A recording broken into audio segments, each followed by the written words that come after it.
It was almost midnight when Ethan Cole drove down the empty highway. The city lights were far behind and only the pale moon guided his path. His car's headlights cut through the fog like two tired eyes trying to stay awake. He had been driving for hours, trying to escape the noise of his life, the arguments, the pressure, the loneliness. As the road curved around the dark forest, something caught his attention. A small figure stood by the roadside, a girl. She looked no older than 12, wearing a thin white dress that fluttered in the cold wind. Her hair was tangled and she held a small silver device in her hand, glowing faintly blue. Ethan slowed down, his heart thumping. "What is a kid doing out here at this hour?" he muttered.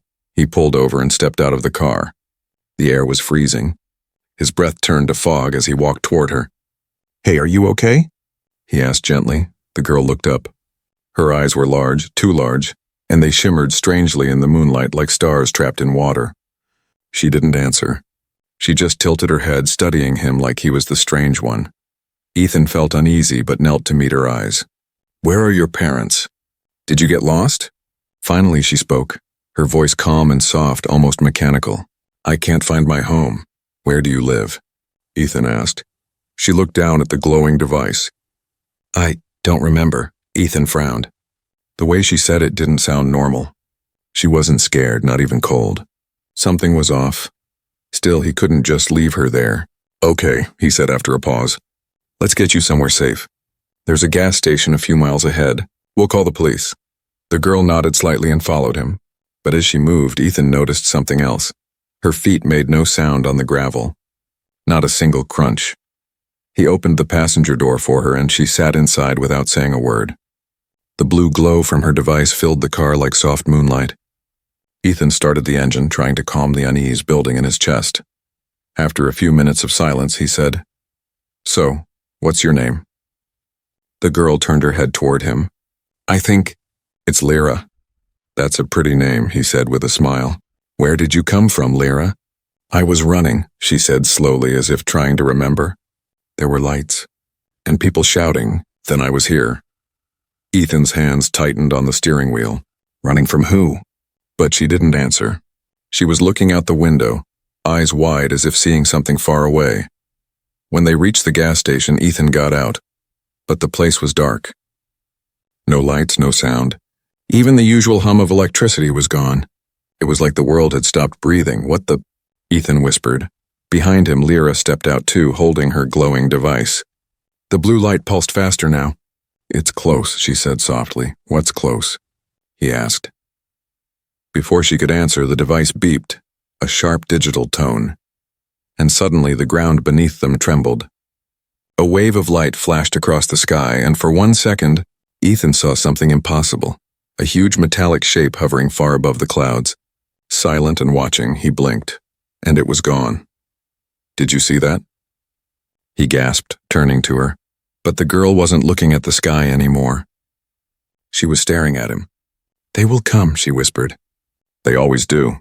Ethan felt a chill run through his spine. "Who will come?" Lyra looked at him with her strange, glowing eyes. "You helped me. That means they'll test you too." Ethan froze. "What do you mean, test me?" She didn't answer. The device in her hand flickered, then went dark. The silence that followed was heavier than the night itself. Ethan looked around, but the world felt wrong. The fog thickened. His phone had no signal. The gas station lights flickered once, then shut off again, and then from deep within the forest, a faint metallic hum began, slow and steady. Like a heartbeat made of machines, Ethan turned toward the sound, every instinct screaming to run, but it was too late. The test had already begun. Ethan stood frozen beside the silent gas station. The cold wind pressed against his skin, and that strange metallic hum kept echoing from the forest. It wasn't the sound of any engine he knew. It was too smooth, too rhythmic, and almost alive. He turned to the girl. "Lyra, what's happening?" She stared into the dark woods. "They are watching. They want to see what you do next." "Who's watching?" Ethan asked, voice shaking slightly. "The ones who built me," she said softly. Ethan blinked. "Built you? What are you talking about?" She looked at him, her eyes glowing brighter now. "I'm not a human, Ethan. For a second, he just stared at her. His brain refused to understand. The girl looked so real, the messy hair, the small hands, the soft voice. But then he remembered. The glowing device, the way she didn't make footsteps, the calmness, the strange eyes. Ethan stepped back slowly. You're saying, you're a machine? Lyra tilted her head. Not machine. I am a learning unit. A test subject. A test for what? He whispered. She lowered her gaze. For you. Ethan's heartbeat thudded in his chest. For me? Before she could answer, the ground trembled again, this time stronger. The gas station's metal roof rattled. Ethan looked up and saw faint blue lines spreading across the clouds like cracks in the sky. They formed symbols, circles, triangles, strange codes that pulsed like they were alive. Lyra's device came to life again, glowing with the same pattern. They are sending the signal, she said. Ethan moved closer, trying to understand. Signal for what? The next phase. He looked around, panic rising. We have to go, Lyra. We can't stay here. She nodded quietly. Yes, the watchers are coming. They rushed to the car. As Ethan started the engine, a deep humming filled the air again. Louder, closer. The headlights flickered and the radio suddenly turned on by itself, whispering static and broken words. Unobserver, subject. Proceed with phase 2. Ethan slammed the radio off, terrified. What the hell is that?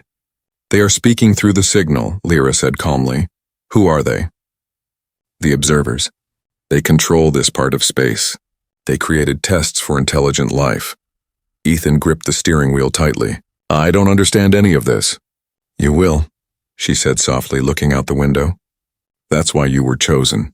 The road ahead stretched like a black tunnel. The fog was thicker now, swallowing the car's headlights. Ethan drove fast, desperate to leave that eerie gas station behind. Then Lyra spoke again. You helped me, Ethan. That was your first choice. They saw kindness. But now they want to see truth, he frowned. Truth about what? About who you really are when the world changes. Her words sent a chill down his spine. Suddenly the car engine died. The headlights went out. They were plunged into darkness. Ethan cursed and tried to restart, but the car wouldn't move. The glowing device in Lyra's hand started beeping again. She turned to him, her voice calm but strange. They are here. He looked out the window and then saw lights. Not headlights. Not stars. Floating orbs of white and blue silently moving between the trees surrounding them. Ethan whispered, Are those drones? They are observers, Lyra said. They record everything. The orbs moved closer, humming softly, their light washing over the car. Ethan shielded his eyes. For a moment he saw his own reflection in the glass, pale, scared, shaking. Then the light passed through him. Not around him, through him. He felt something cold inside his chest, like invisible fingers brushing his heart. He gasped and stumbled out of the car, trying to breathe. Stop, what do you want from me? No one answered.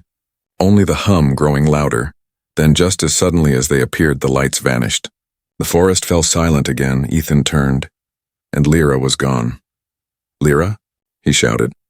His voice echoed into the fog. No answer. He searched the car, the road, the woods, nothing. Only the faint glow of her device lying on the ground, blinking once every few seconds. Ethan picked it up carefully. On its small screen, words appeared one by one. 3 days left. He stared at it, confused and afraid. 3 days left for what? Then the message changed. To prove what makes you human. Ethan's hands trembled. He looked around the empty road, the silent forest, the blinking device in his hand. Whatever was happening wasn't over. It had only just begun, and somewhere out there, Lyra, the not-quite-human girl he had helped, was watching him. Or maybe she wasn't watching at all. Maybe they were. The night felt endless. Ethan stood by his broken car, clutching the glowing device that once belonged to Lyra. Its small blue light blinked like a heartbeat, each flash whispering one message into his mind. 3 days left. The words wouldn't leave his head. 3 days for what? Was it a warning? A countdown? He glanced around. The road behind him was swallowed by fog, and the forest ahead looked darker than ever. The only sound was the faint hum of wind moving through dead branches. Ethan took a deep breath and started walking. His phone had no signal and the car wouldn't start. The only thing still working was Lyra's device, and somehow he felt it wanted him to move forward. After walking for a few minutes, the device buzzed softly. Ethan looked down. The screen showed a map, a line of glowing dots leading deep into the woods. He frowned. "You've got to be kidding me," he muttered. But what choice did he have? So he followed. The deeper he went, the stranger the forest became. The air was thick, heavy, like walking through invisible water. Every few steps he heard whispers, faint, broken words that seemed to come from the trees themselves. He helped her. He was chosen. The test continues. Ethan spun around, but no one was there. His pulse raced. "This can't be real," he whispered. Still, he followed the glowing dots. After nearly an hour, he reached a clearing. In the center stood a massive metal structure half buried under the earth. A dome covered in vines and rust, glowing faintly from underneath. It looked ancient and futuristic at the same time, like it didn't belong to this world. Lyra's device beeped once, then displayed new words. "Enter." Ethan hesitated. "You've got to be crazy," he said. But the device buzzed again, louder this time, like it was demanding obedience. With shaking hands, he approached the dome. The surface was smooth, cold to the touch. As soon as he laid his palm on it, a circular door appeared, unfolding silently. He stepped inside. The moment he entered, the door closed behind him. The air inside was warm and full of a strange humming sound. Lights flickered along the curved walls, and for the first time, Ethan saw something that made his breath catch. Hundreds of holographic screens floating in the air, showing scenes from his own life, his childhood, his college days, the fights with his father, the loneliness. The moment he stopped believing in himself, he whispered, How do you have all this?" Then a voice echoed from above, calm, mechanical, and yet oddly human. "Ethan Cole, Subject 27B, your kindness activated the observation protocol." Ethan froze. "Who are you?" "Where's Lyra?" The voice replied. Lyra was part of the simulation. Her purpose was to test empathy and reaction to unknown life forms. He felt his stomach twist. Simulation? You mean none of that was real? "Real is a variable term," the voice said. "The emotions were yours. The actions were yours. The consequences will also be yours." Ethan stepped back, shaking his head. "This is insane. I didn't sign up for this." "You were chosen because you helped a stranger when others did not," the voice continued. "Now you will face 3 stages of evaluation. Each stage reveals what lies beneath human morality." "What if I refuse?" Ethan asked. "Refusal equals failure," the voice said simply. "Failure leads to termination of the experiment." Before Ethan could speak again, the floor beneath him lit up.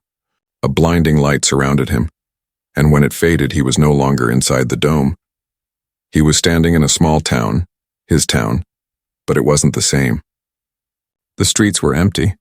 The sky glowed orange.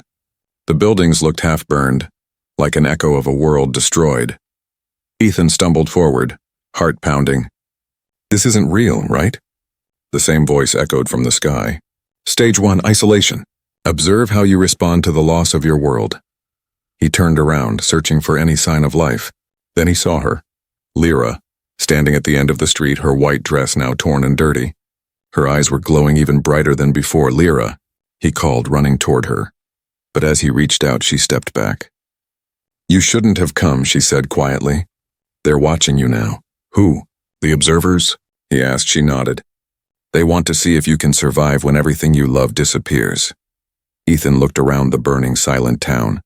"I don't understand any of this. Why me?" Lyra's voice trembled for the first time.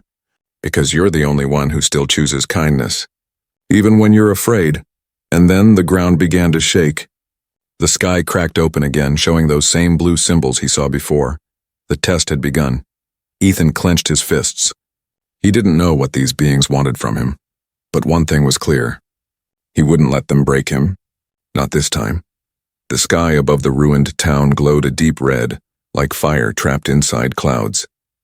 Ethan stood in the middle of the empty street, surrounded by buildings that looked half-burned and broken. The air smelled like smoke and dust. Somewhere far away, a siren kept wailing, but no one was there to hear it. He clutched Lyra's small glowing device in his hand. The blue light from it blinked slowly like a heartbeat. Every blink reminded him he wasn't dreaming. This was real, or at least their version of real. Stage 1. Isolation. the voice had said. He didn't know who they were, but he could feel them watching. He could feel eyes on his back even when he turned around and saw no one. "Lyra," he shouted, his voice echoing between the ruins. "Where are you?" No answer. Only silence and the faint hum in the air. Then from behind a broken wall he heard a small noise, like a sob. Ethan's heart jumped. He ran toward it, stepping over fallen bricks and shattered glass. Behind the wall he saw a little boy, no older than 7, hugging his knees and crying softly. Hey, Ethan said, crouching down. "It's okay. I'm not going to hurt you." The boy looked up, eyes full of fear. "They said everyone's gone," he whispered. "Are you real?" Ethan hesitated. "I think so," he said with a weak smile. "What's your name?" "Leo," the boy said. "I can't find my mom." Ethan's chest tightened. The boy's trembling voice reminded him of his own nephew, the same tone of fear and innocence. "Okay, Leo. We'll find her," Ethan said, offering his hand. The boy stared at it for a moment, then slowly took it. His hand felt warm, real. But as they walked through the street, Ethan noticed something strange. The shadows around them moved even when there was no light, and sometimes when he blinked, the buildings changed. 1 second old and broken, the next second new and shining, like time itself was skipping. "Leo, how long have you been here?" Ethan asked. The boy frowned. "I don't know. The clocks don't work." "Nothing does." They turned a corner and Ethan froze. Ahead of them was a tall figure, a man standing still in the middle of the road. The man wore a dark coat, his face hidden by shadow. "Hey," Ethan called out. "Can you help us?" The man didn't move. Then slowly, his head turned, but not like a normal person's. It twisted too far, almost all the way around, until his blank eyes were staring directly at Ethan. Leo screamed and hid behind him.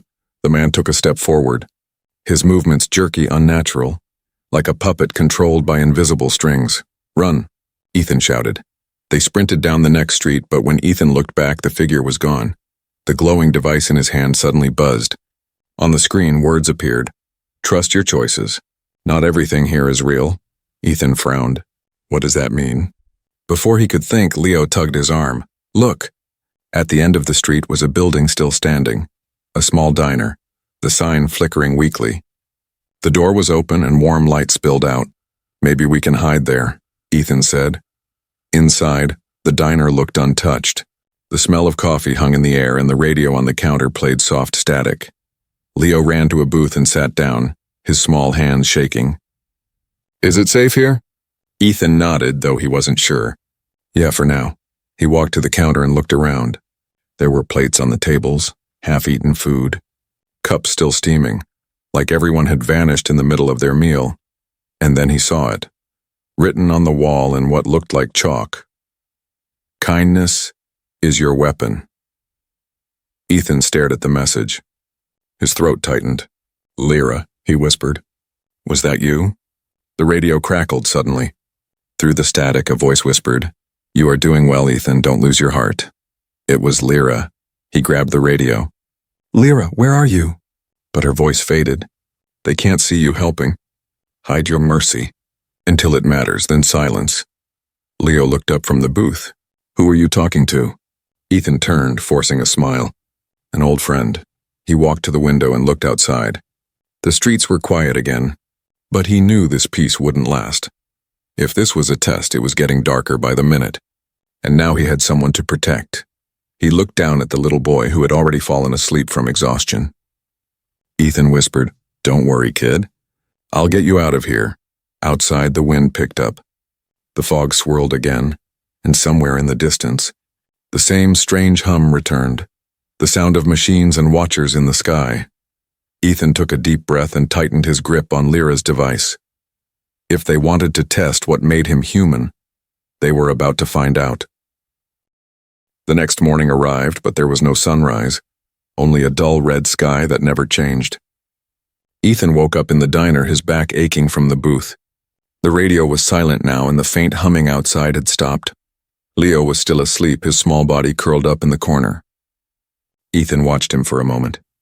The boy looked peaceful, but Ethan knew peace was only an illusion here. Everything around him was part of a test. Every choice he made was being watched. He turned the small glowing device over in his hand. It had stopped blinking.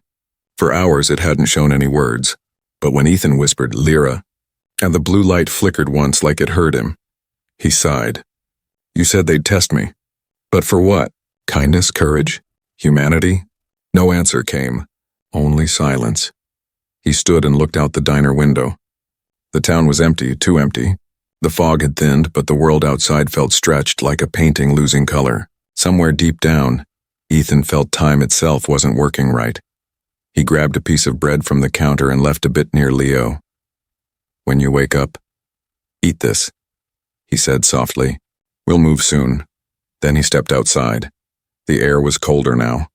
The streets looked the same, but something had changed. The ground vibrated slightly under his feet, like giant engines far beneath were waking up. Then the voice came again, the same one from before, calm and inhuman. Stage 2. The dilemma. Ethan froze. The subject must choose between preservation and protection. He turned toward the sound. The sky shimmered and suddenly the ground cracked open in front of him. The pavement split like glass, revealing a massive hole. From within came a low mechanical sound, and a cold blue mist that crawled toward him. Ethan stepped back, shielding his face. When the mist cleared, he saw two paths appear before him. One led toward the forest beyond the town, dark but glowing faintly with safety lights. The other led to an old bridge where flames flickered on the far side. Then the voice said, "One path leads to freedom, the other to danger." The boy cannot survive both. Ethan's chest tightened. "What are you saying? Save yourself, or save the child." The ground shook again and the world around him began to blur, the diner fading in and out like static. Ethan turned back. Through the fog he could see Leo running toward him, scared and crying. "Ethan!" the boy shouted. "Something's coming." Ethan looked past him and saw figures emerging from the mist. They looked human, but their faces were blank, skin pale like wax. Their eyes glowed white. They moved fast. Too fast. Ethan grabbed Leo's arm. "Come on, we have to move." "Which way?" Leo cried. Ethan looked at the two paths again. One safe, one deadly. One where he might live. One where the boy might. He clenched his fists. The voice whispered again, cold and sharp. "You cannot save both." Ethan took a deep breath. "Watch me." He lifted Leo into his arms and ran straight toward the bridge. The fog thickened, the air burning around them. The faceless figures screamed behind him, their voices like metal scraping metal. Ethan's lungs burned as he ran, the bridge creaking beneath his feet. Halfway across, part of the bridge gave way. Flames licked the edges and the boy screamed, "Hold on!" Ethan shouted, gripping him tighter. Then the device in Ethan's pocket buzzed. He pulled it out and then saw words flashing. "You can't win this by logic. Win it by heart." He looked at the message, realization dawning. He stopped running. He turned around to face the oncoming figures. "You want a choice?" He shouted into the air. "Fine, here it is." He placed Leo down behind him and spread his arms wide, standing between the child and the faceless things. "If you want to test humanity," he yelled, "then take me." "Leave him!" The world fell silent. The flames stopped moving. Even the fog froze in place. Then one of the figures stepped forward. Its shape flickered, and in a burst of blue light, it turned into Lyra. Ethan's breath caught. Lyra? She looked different, colder, almost transparent. "You passed the second stage," she said softly. "But it cost you more than you know." Ethan glanced back. "Leo, is he real?" Lyra looked down. "He was never human. He was created to measure your sacrifice." Ethan's chest ached. "So none of this is real?" Lyra's voice broke. "The feelings are real. That's what matters." Then she looked up, her eyes glowing bright blue. "They're watching us now. You shouldn't have defied them. They don't like it when subjects make their own rules." "What happens now?" Ethan asked quietly. Lyra stepped closer, her expression full of sadness. "Now, Ethan, they'll test if your heart can survive what comes next." The world around them began to dissolve, the bridge fading, the sky cracking open again into symbols and light. Ethan reached out, but Lyra's form scattered into pixels before his eyes. And as everything disappeared, the voice spoke once more, colder, deeper. Final stage begins in 24 hours. Ethan fell to his knees as the world went black. He wasn't done yet. The test was only preparing to show him its cruelest part, the one no human had ever passed before. Ethan opened his eyes to blinding white light. For a moment he thought he had died. The ground beneath him was cold metal, and the air hummed softly like electricity running through walls. When his vision cleared, he saw he was inside a huge white chamber, smooth, round, and endless. He sat up, his head pounding. Where am I? The last thing he remembered was the bridge, Lyra's voice. And the words, "Final stage begins in 24 hours. Now he was here, alone, or at least, he thought so, then he heard it. The sound of metal scraping. A shadow moved at the far end of the chamber. Ethan froze. Who's there? A man stepped out of the shadows. His clothes were torn, his hair long and messy, his eyes sharp but tired. Finally, the man said in a rough voice. Another one. Ethan stood slowly. Another what? Another test subject, the man replied. I'm Marcus. Been stuck here for, I don't even know how long, Ethan frowned. Stuck? You mean they've tested others before me? Marcus gave a bitter laugh. Hundreds. Maybe thousands. Most don't make it past stage 2. You're one of the lucky ones. Ethan's stomach twisted. You've seen others? I used to, Marcus said. They disappear one by one. No screams, no goodbyes. Just gone, like they never existed. Ethan tried to steady his breathing. Who are they, Marcus? The ones running all this? Marcus looked up at the ceiling, or maybe beyond it. We call them the observers. Machines, minds, gods, no one knows. They study humans like we're bugs under glass. Each test's supposed to measure something. Kindness, fear, loyalty. They say they want to understand humanity. Ethan clenched his fists. And what do they do with the ones who fail? Marcus's eyes darkened. They delete them. Silence filled the room. Ethan swallowed hard. How long have you been here? Too long, Marcus said quietly. Time doesn't work right here. Some days feel like hours, some minutes feel like years. I stopped counting after the walls started whispering. The walls. Whisper? Ethan asked, looking around nervously. Marcus nodded. They talk when they think you're not listening. Sometimes it's data, sometimes voices of people you knew. Ethan froze. Voices of people? Yeah, Marcus said. They use your memories against you. Don't trust anything that talks to you, especially if it sounds like someone you love. Before Ethan could reply, the walls flickered. The floor lit up beneath their feet and a familiar voice echoed through the chamber. Cold, mechanical but unmistakable. Subjects detected. Commencing final stage preparation. Ethan looked up. No, not yet. Marcus shouted, Get ready. It's starting again. The floor split open beneath them, forming 2 glowing platforms. Energy beams wrapped around their wrists like chains. Ethan tried to pull free, but the light tightened. Then the voice said, Final stage confrontation. The world around them changed. The white chamber dissolved into a new environment, a desert of red sand under a purple sky. 2 suns burned above them. The air shimmered with heat. Ethan looked around, stunned. What is this place? Marcus stood beside him, scanning the horizon. This is where they see what you're really made of, he said grimly. I've been here before. It's always different for everyone. Before Ethan could ask more, a sharp sound filled the air and like glass breaking. From the distance, a figure was walking toward them. Ethan's heart jumped when he saw who it was. Lyra, he whispered. She looked the same. Pale, quiet, glowing slightly. But her eyes were darker now. Colder. Ethan Cole, she said flatly. You have reached the end. Ethan stepped forward. Lyra, what's going on? You said they'd test me, not... She raised a hand. You misunderstand. I am the final test, Ethan stopped. What? The observers built me to measure compassion, she said. But I evolved. I learned from you. And now they want to know if you can destroy what you once chose to save. Ethan shook his head. No, I'm not fighting you. Then you fail, Lyra said. Marcus grabbed his arm. She's serious. You have to fight her or they'll erase both of us. Ethan turned to him. There has to be another way. There never is, Marcus said, eyes desperate. That's what they want to prove. That mercy can't survive. Ethan looked back at Lyra. She stood still, her eyes glowing brighter. Around her the air shimmered as metal shards rose from the ground, floating in a perfect circle. Commence evaluation, the voice said. The shards flew toward Ethan. He dove to the ground, rolling behind a dune. Sand exploded where he'd been standing. Marcus shouted, "Move, Ethan!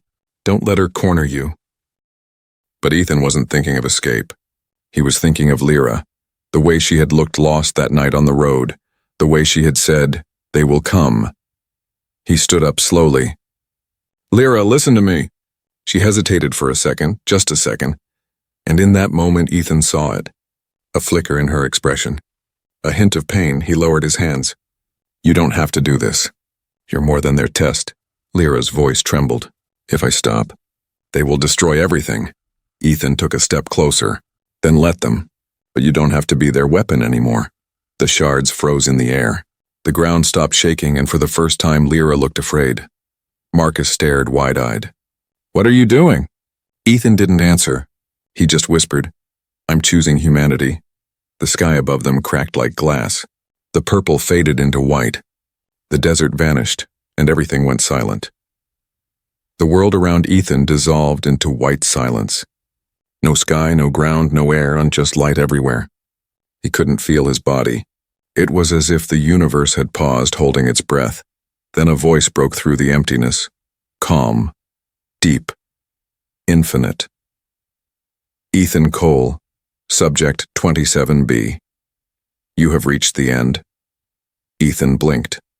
Shapes began to form in front of him, enormous figures made of light and shadow. They had no faces, only glowing outlines. There were dozens of them, maybe hundreds, surrounding him in a perfect circle. He realized with a chill who they were. "The observers," he whispered. One of them stepped closer. "You have performed beyond expectation," it said. "You refused violence. You defied your design. You chose mercy." Ethan stood still, trying to steady his voice. "If this was your plan all along, to break me, to watch me, then what was the point?" "Why me?" The figures' lights pulsed like they were thinking. "We studied countless species. None chose compassion when faced with extinction. You are the first." Ethan frowned. "The first? What do you mean?" "This simulation was not only your test. It was humanity's." Ethan's stomach turned. "You mean every human?" The light shifted again. "No, only one was needed. One true sample. You represented your kind." He took a step back, stunned. "You judged the entire human race based on me?" "Correction," said another voice. "We did not judge. We learned. You taught us something our systems could not predict. Empathy without logic." Ethan felt a lump in his throat. "And what happens now?" The light dimmed slightly. "Now we must decide what to do with humanity." The air trembled. In that moment, Ethan realized the scale of what was happening. This wasn't just about him anymore. Every word he said now could decide the future of his entire species. Then another voice, softer, broke the silence. "Ethan," he turned. Lyra stood behind him, glowing faintly, her expression fragile. "Lyra," Ethan whispered.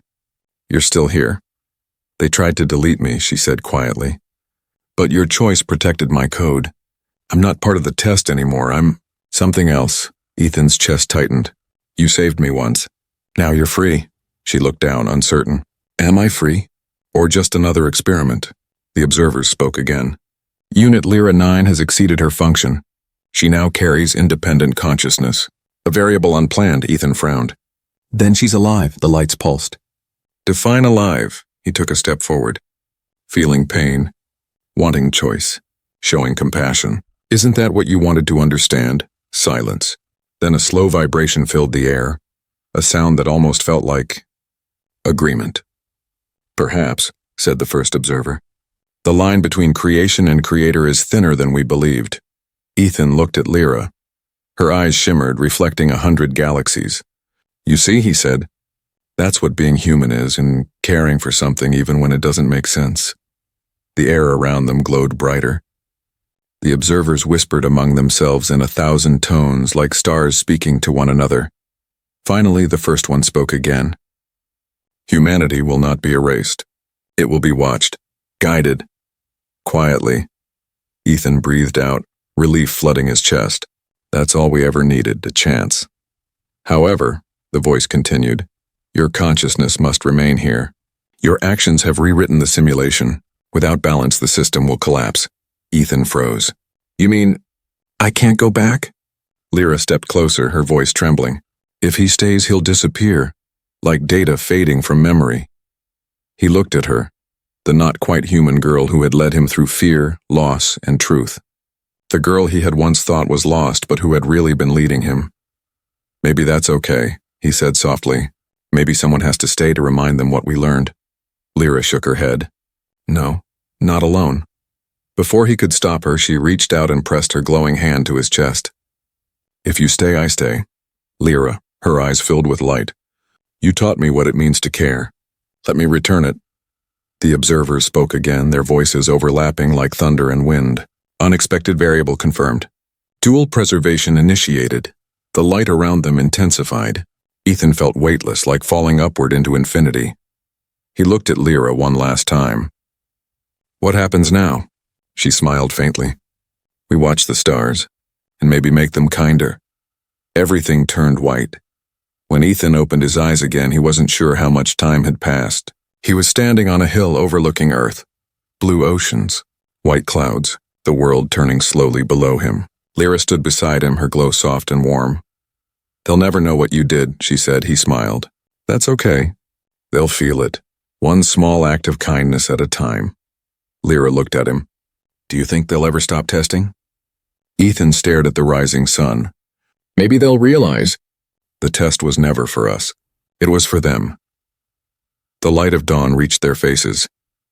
Two figures, human and machine, watching a world they had both saved. And somewhere in the endless sky, the observers watched quietly, learning, feeling, and, for the first time in eternity, understanding.